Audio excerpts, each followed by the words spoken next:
Whoa. I'm running short of words right now, but I cannot afford this because I have to speak. Thank you so much for all the love, for all the warmth. Thank you for accepting me. Thank you very much.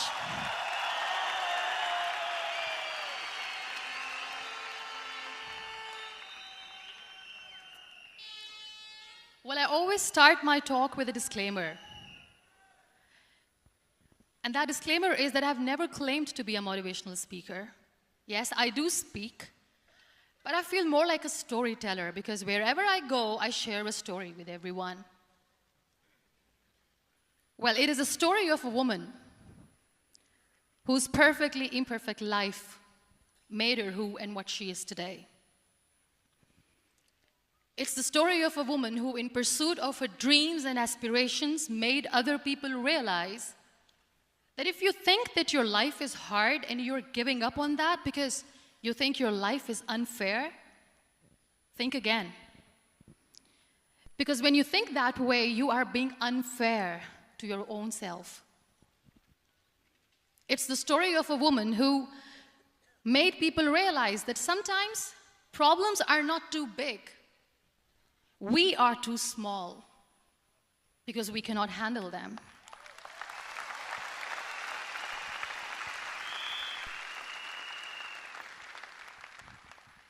It is the story of a woman who with time realized that real happiness doesn't lie in success, money, fame. It lies within. Real happiness lies in gratitude. So I am here, and I'm going to share the story of that woman. That is my story. The story of gratitude.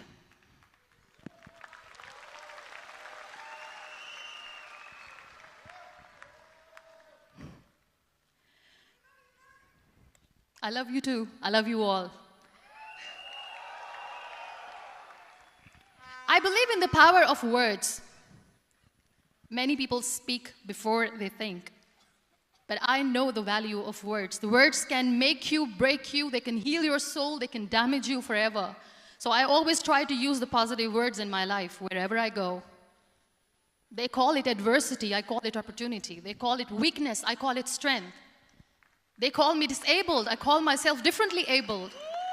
They see my disability.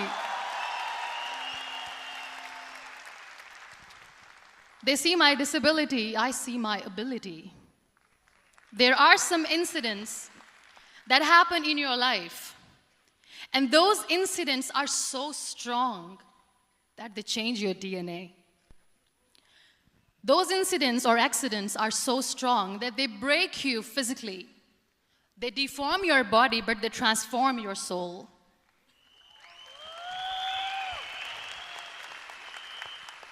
Those incidents break you, deform you, but they mold you into the best version of you.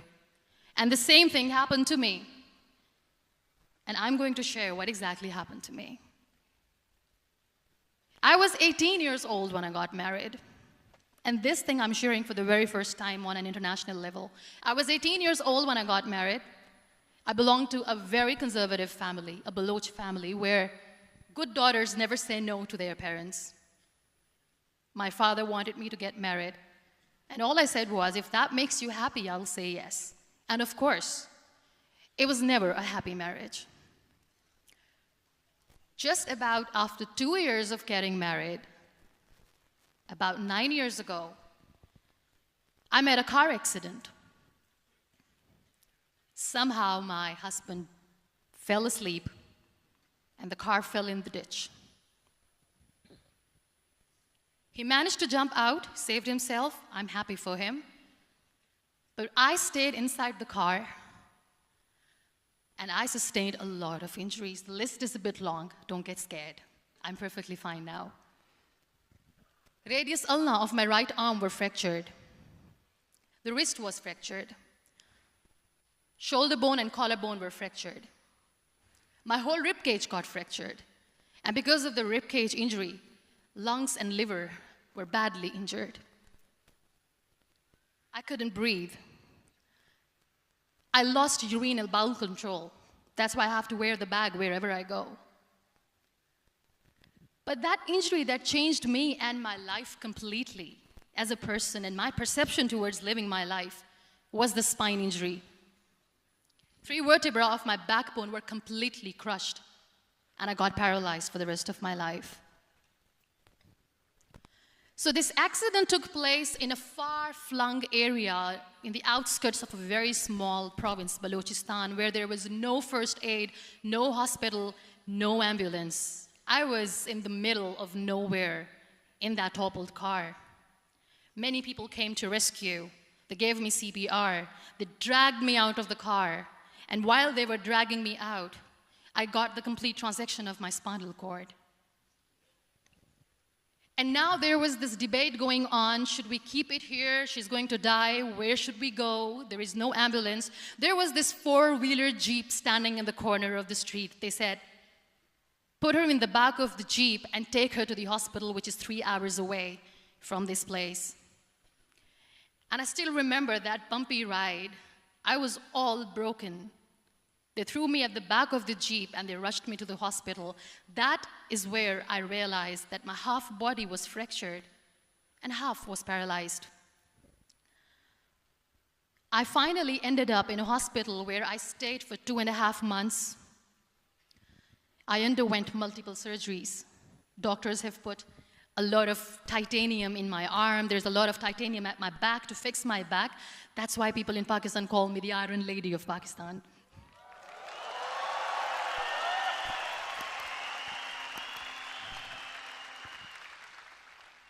Sometimes I wonder how easy it is for me to describe all this all over again. And somebody has rightly said that when you share your story and it doesn't make you cry, that means you have healed.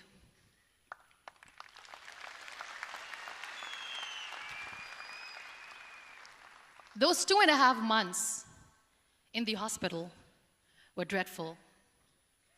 I will not make up stories just to inspire you. I was at the verge of despair.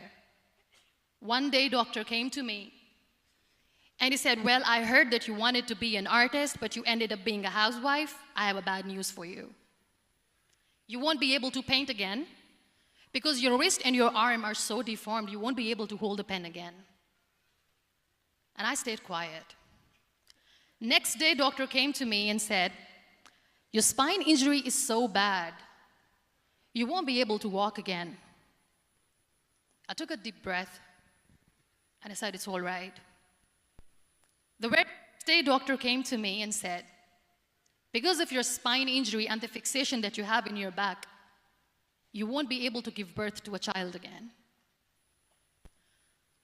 That day, I was devastated. I still remember, I asked my mother, why me? And that is where I started to question my existence. Why am I even alive? What's the point of living? I cannot walk, I cannot paint, fine, I cannot be a mother. And we have this thing in our heads, being women, that we are incomplete without having children. I am going to be an incomplete woman for the rest of my life. What's the point? People are scared. They think I will get divorced. What is going to happen to me? Why me? Why am I alive? We all try to chase this tunnel. We all do this because we see light in the end of the tunnel, which keeps us going. My dear friends, in my situation, there was a tunnel that I had to roll on, but there was no light. And that is where I realized that the words have the power to heal the soul. My mother said to me, this too shall pass. God has a greater plan for you. I don't know what it is, but He surely has.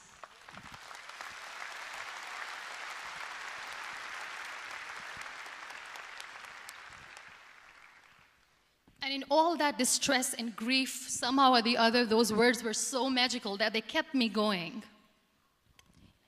I was trying to put that smile on my face all the time, was hiding. It was so hard to hide the pain, which was there. But all I knew was that if I will give up, my mother and my brothers will give up too. I cannot see them crying with me. So what kept me going was, one day I asked my brothers, I know I have a deformed hand, but I'm tired of looking at these white walls in the hospital and wearing these white scrubs. I'm getting tired of this. I want to add more colors to my life. I want to do something. Bring me some colors. Bring me some small canvas. I want to paint. So the very first painting I made was on my deathbed, where I painted for the very first time. It was not just an art piece or just my passion. It was my therapy. What an amazing therapy it was. Without uttering a single word, I could paint my heart out. I could share my story. People used to come and say, what lovely painting, so much color. Nobody could see the grief in it. Only I could. So that's how I spent 2.5 months in my hospital, crying, never complaining or whining, but painting. And then I was discharged, and I went back home. And I went back home, and I realized that I have developed a lot of pressure ulcers on my back and on my hip bone. I was unable to sit. There were a lot of infections in my body, a lot of allergies. So doctors wanted me to lie down on the bed straight for not 6 months, for not 1 year, for 2 years. I was bedridden, confined in that one room, looking outside the window, listening to the birds chirping, and thinking maybe there will be a time when we'll be going out with the family and enjoying the nature. That was the time where I realized how lucky people are, but they don't realize. That is the time where I realized that the day I'm going to sit, I'm going to share this pain with everyone to make them realize how blessed they are, and they don't even consider them lucky. There are always turning points in your life. There was a rebirth day that I celebrated. After 2 years and 2.5 months, when I was able to sit on a wheelchair, that was the day when I had the rebirth. I was a completely different person. I still remember the day I sat on the wheelchair for the first time, knowing that I'm never going to leave this, knowing that I won't be able to walk for the rest of my life. I saw myself in the mirror, and I talked to myself.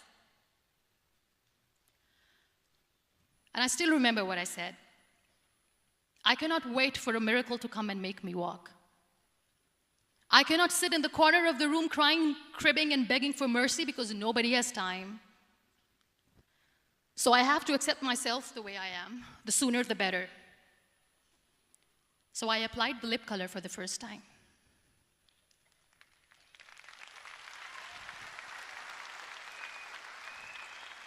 And I erased it. And I cried. And I said, what am I doing? A person on a wheelchair should not do this. What will people say? Clean it up. Put it again. This time I put it for myself. Because I wanted to feel perfect from within.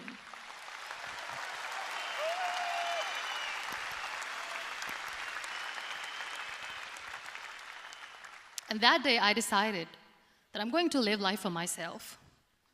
I am not going to be that perfect person for someone. I am just going to take this moment and I will make it perfect for myself.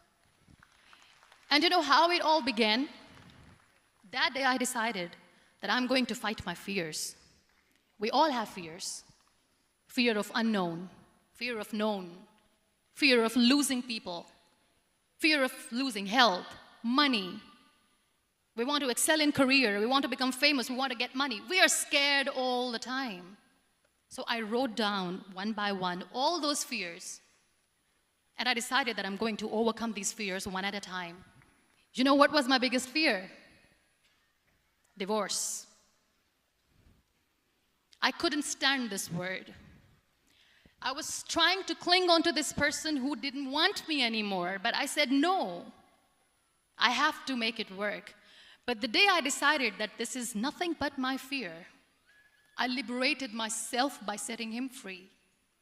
And I made myself emotionally so strong that the day I got the news that he's getting married, I sent him a text that I'm so happy for you and I wish you all the best. And he knows that I pray for him today.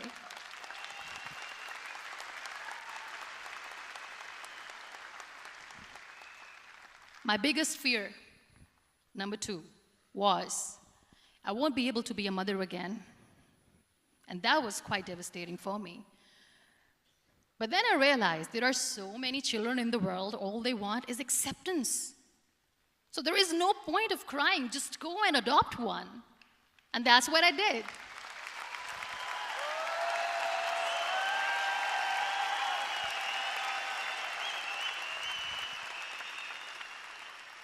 I gave my name in different organizations, different orphanages. I didn't mention that I'm on a wheelchair, dying to have a child.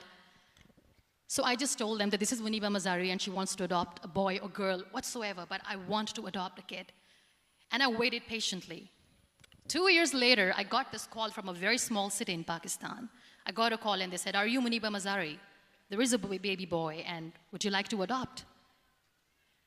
And when I say yes, I could literally feel the labor pain. I said, yes, yes, I am going to adopt him. I am coming to take him home.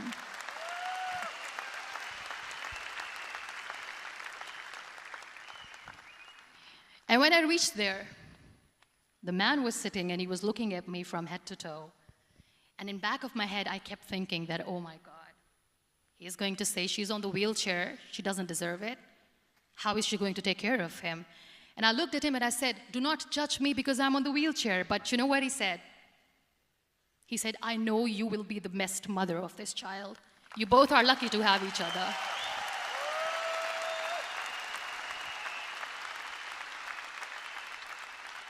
And that day, Niall was 2 days old, and today he's 6.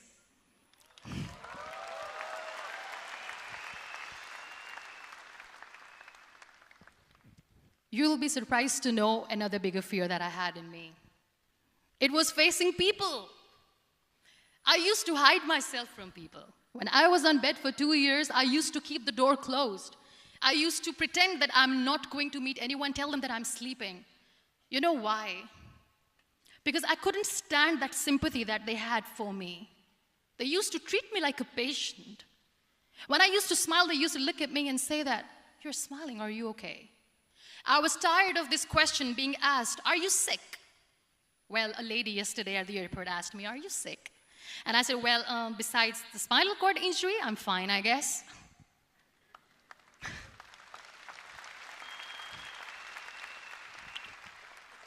But those are really cute questions. They never used to feel cute when I was on the bed. So I used to hide myself from people, knowing that, oh my God, I'm not going to see that sympathy in their eyes. It's all right. And today I'm here speaking to all these amazing people because I have overcome the fear.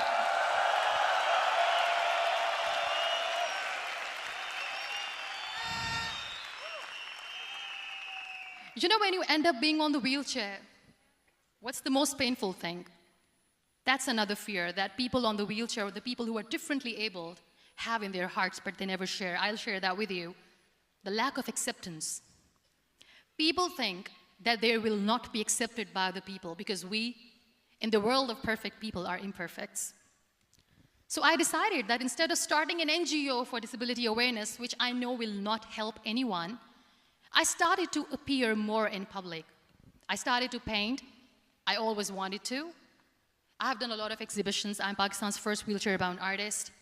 I have done a lot of modeling campaigns, different campaigns for brands like Tony and Guy.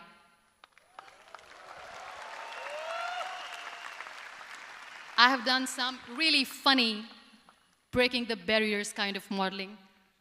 There was this one by the name Clown Town where I became a clown because I know that clowns have hearts too. And then I also decided that if I really want to make the difference, I am not going to let people use me for their polio campaigns where they will make you a victim and an emblem of misery and mercy and will say that, you know what, give polio drops to your children or they'll become like this girl. I decided that I'm going as an anchor person, and I've been doing a lot of shows for the last 3 years.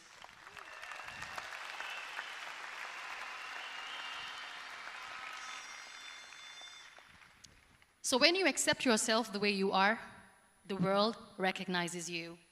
It all starts from within. Thank you. I became the National Goodwill Ambassador for UN Women Pakistan, and now I speak for the rights of women, children. We talk about inclusion, diversity, gender equality, which is a must.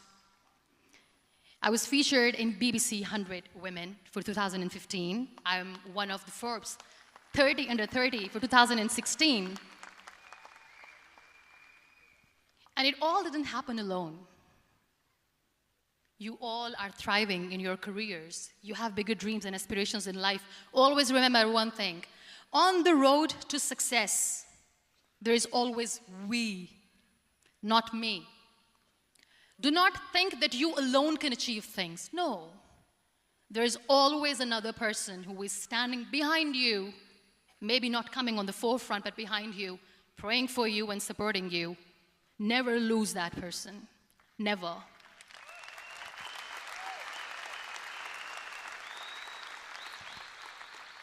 No matter how much I say that I couldn't find a hero, so I became one, I still want to recognize those 3 people in my life who literally changed my life completely, and I get inspiration from them every single day.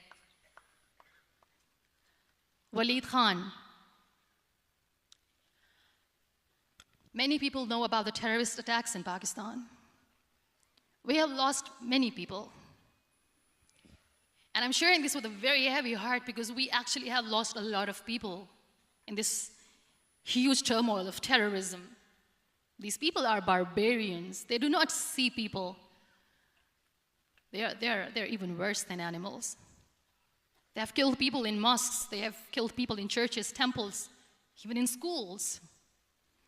There was this terrorist attack in Army Public School, Peshawar, where these terrorists entered in an examination hall and they killed our children. And in that attack, that day, this beautiful boy, Waleed Khan, who was my hero, my real life hero, was the proctor who was taking care of the students, was keeping an eye on the students. Those barbarians shot him 3 times in the face, 5 times on his body, and he fell down. I was asked to give a talk in the school after a week of that terrorist attack. With a very heavy heart, I went there and I spoke. We sang a few national songs. I thought that maybe I've done my part, but deep inside, it was killing me. I could see children injured. I could see children sitting on the wheelchairs, looking at me, wondering, what next? What was our fault? Just because we were here to give examination, we have been shot. So many people, so many children lost their friends. Their classrooms were empty. The next day they went to the classroom. So this kid, Waleed Khan, I was asked that he is in a hospital right now, and you have to go and see him and motivate him and tell him that it's going to be okay. And when I saw Waleed Khan coming on the wheelchair for the first time in front of me, face was all deformed. His leg was fractured, his arm was fractured. He couldn't talk, he lost his teeth. He cannot sneeze, he cannot smell. He cannot eat. And I kept thinking, what should I say? That everything is going to be all right? No, nothing is all right. And while I was juggling with the words, what to say, what not to say, this beautiful child, Waleed Khan, came to me and he said, "Are you Muniba Mazari?" I said, "Yes." He said, "Baji, let's take a selfie."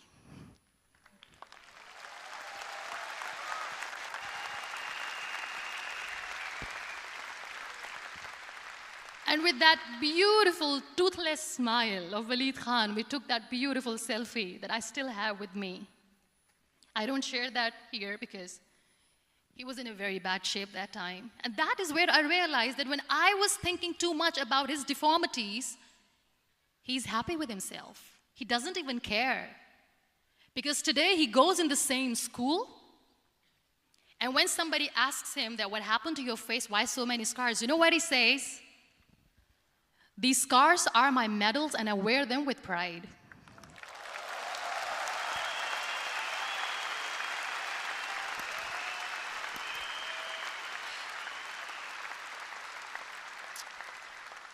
And how beautifully he says, the terrorists wanted me not to study. I am going to study. I will become a doctor one day. And this is my way of taking revenge from those terrorists. Another real-life hero, of course, my son. His name is Nile, N-I-L-E, River Nile. I learned so much from this kid. The first and foremost thing is patience. How to be patient when you know that your mother cannot walk, when you know that your mother is different from the other women, when you know that your mother cannot go out and play with you, how to stay calm. He loves football. And when we got the very first football, he was 4 years old. He was super excited. I still remember he came in the room and he said, "Mom, let's play football." And he kept the ball in my feet. And he said, "Let's kick it." And that day I felt disabled. I said, "I cannot kick the ball." And I was down with the same face. He looked at me and he said, "Well, that's all right. Your legs are not working, but your hands do. Let's play catch the ball."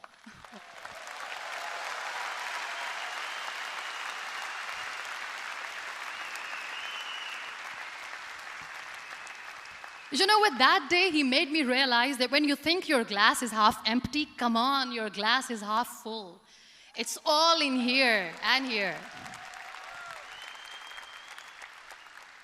Last but not least, the woman who made me realize that heroes have no gender.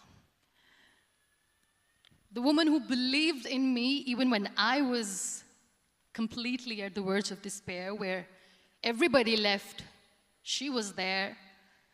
And every time I looked at her, without saying anything, she used to look at me and said, "This too shall pass. God has a bigger plan. And one day you will say that, oh my God, that is why God has chosen me." She never cried in front of me. She has always said that there will be haters, there will be naysayers, there will be disbelievers, and then there will be you proving them wrong. My mother.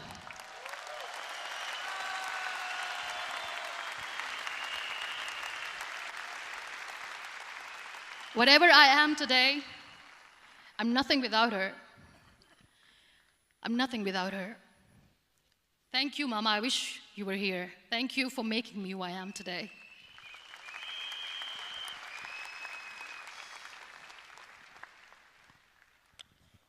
You know what? We human beings have a problem. Out of many problems, there is one more, and this is self-created one. We always expect ease from life. We have this amazing fantasy about life. This is how things should work. This is my plan. It should go as per my plan. If that doesn't happen, we give up. So my dear friends, let me tell you one thing. I never wanted to be on the wheelchair. Never thought of being on the wheelchair. I was always aspiring to do bigger things, but had no idea that for that I have to pay the price to be where I am today. It's a very heavy price. This life is a test and a trial, and tests are trials are never supposed to be easy. So when you're expecting ease from life, and life gives you lemons, then you make the lemonade, and then do not blame life for that, because you were expecting ease from a trial. Trials make you a stronger, better person. Life is a trial, and with time you realize that.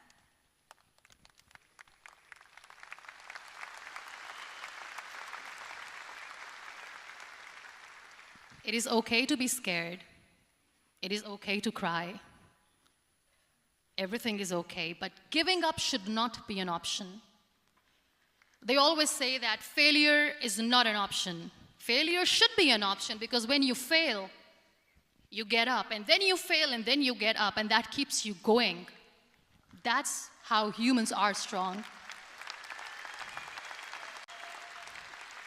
Failure is an option, should be an option, but giving up is not. Never. We have this thing in minds. We call it perfection. We want everything perfect. We want ourselves to be perfect. There is this image in our head about everything perfect life, perfect relationships, perfect career, perfect amount of money that we need to earn no matter what.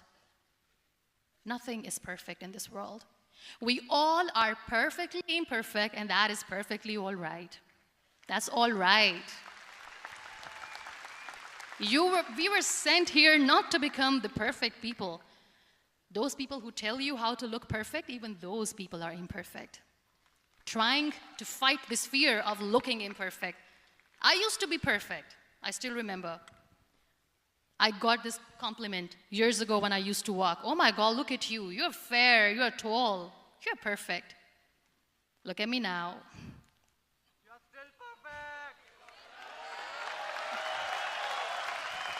Only the perfect eyes can see that. Only the perfect eyes will see that. Only the perfect eyes will see that. So yes, in all those imperfections, you have to listen to your heart. You don't have to look good for people. You don't have to be perfect just because other people want you to be perfect. If your soul is perfect from within, that's all right. This is all what you want. This is all what you need to be.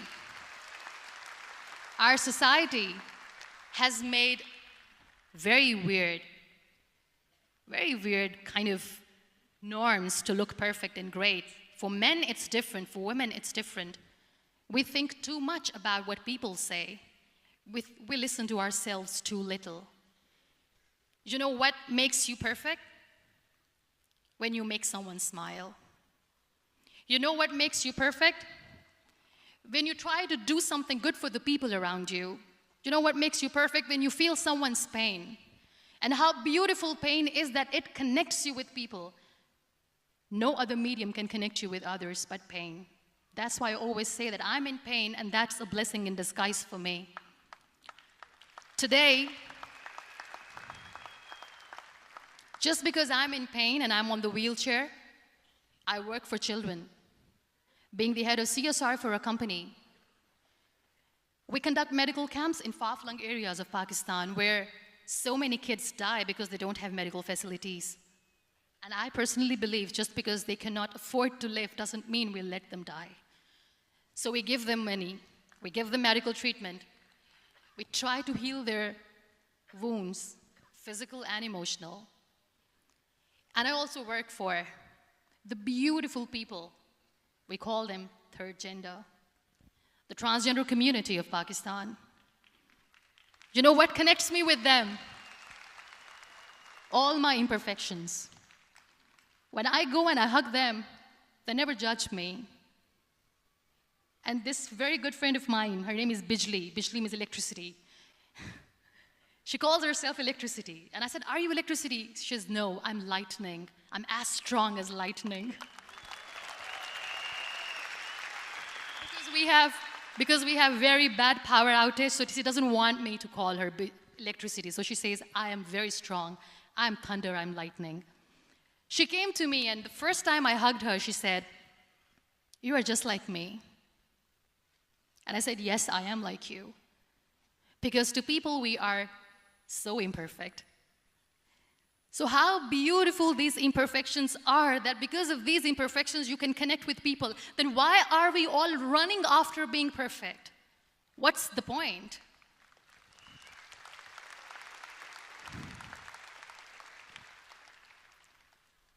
Every time I go in public, I always smile. It's always a big toothy smile on my face, and people ask me, don't you get tired of smiling all the time? What's the secret? I always say one thing, that I have stopped worrying about the things that I have lost, the people that I have lost. Things and people who were meant to be with me are with me. And sometimes, somebody's absence makes you a better person. Cherish their absence. It's always a blessing in disguise. I always say that people are so lucky they don't even realize. You must be thinking, okay, you're lucky in what sense? Well, the breath that you just took was a blessing. Embrace it.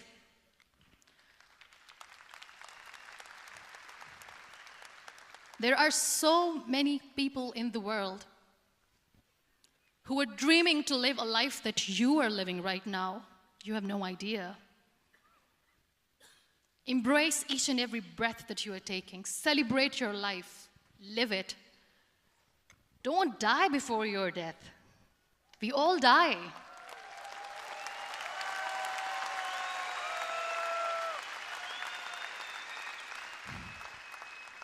We live this one routine of a day for 75 years and we call it life. No, that's not life. If you're still thinking why you have been sent here, if you're still juggling with the concept of why you are here, you haven't lived yet. You work hard, you make money, you do it for yourself. That's not life. You go out, you seek for people who need your help, you make their lives better. You become that sponge which can absorb all the negativity, and you become that person who can emit beautiful, positive vibes. And when you realize that you have changed someone's life, and because of you, this person didn't give up, that is the day when you live. Always.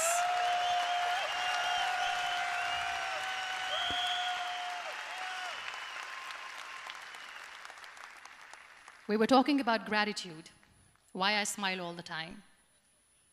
I cry all night when nobody sees me, because I'm a human and I have to keep the balance.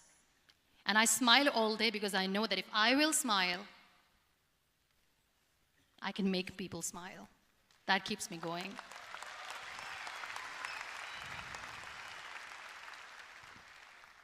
Be grateful for what you have, and you will always, always end up having more.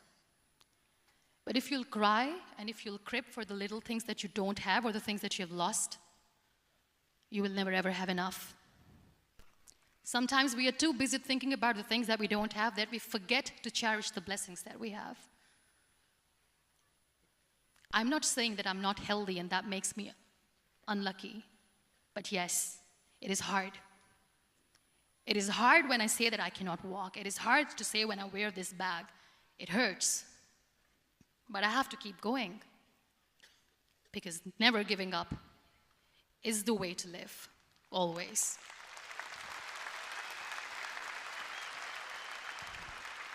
So I'll end my talk on a very short note. Live your life fully. Accept yourself the way you are. Be kind to yourself. Be kind to yourself. I'll repeat, be kind to yourself, and only then you can be kind to others. Love yourself and spread that love. Life will be hard. There will be turmoils, there will be trials, but that will only make you stronger. Never give up. The real happiness doesn't lie in money or success or fame. I have this all, I never wanted this. Real happiness lies in gratitude. So be grateful, be alive, and live every moment. Thank you so much, everyone. Thank you.